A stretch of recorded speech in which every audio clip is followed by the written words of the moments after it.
মুনাফিকর বাচ্চার ভিডিওটা বুঝি শুনিলাও আপনারা, তার বাদে আমি ওখান দিয়ে তাইনার ফেলক বুঝি খাটিম।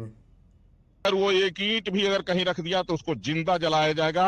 अपने घर के अंदर भी अगर रखेगा तो घर से बाहर नहीं निकल पाएगा। कायदे में रहोगे तो फायदे में रहोगे, और अगर कायदे से बाहर ও চাকুতি ফেল খাটিয়া আতো আনিলেই মুসলমানে তোমরা এক সময় বাঁচাইছিলা, আর এখন ইয়া তুন কিতা দমকে কিতা দেরেনি।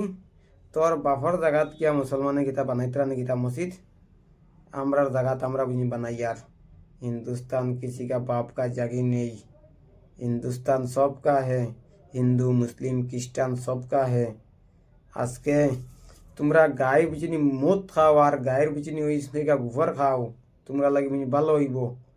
মুসলমানরে বুঝিনি এই করিলে মু সেই করিলে মু, তোমরা মুসলমানরে কিতা ওই সে কে খাবার আয়নি। দুনিয়ার কোনো তাকত নাই। বাবরি মসজিদ দেব একটা বনছে, প্রত্যেকটা স্টেটে স্টেটে একটা বাবরি মসজিদ বুঝিনি বনবো। আর বেশি লাফালাফি বুঝিনি করিও না।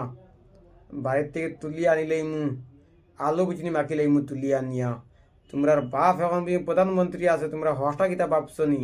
মুসলমানে একমাত্র আল্লাহরে বুঝি ভয় করে। ও সাইজ ওখান দিয়া হালাল করবো হালাল বুঝছত।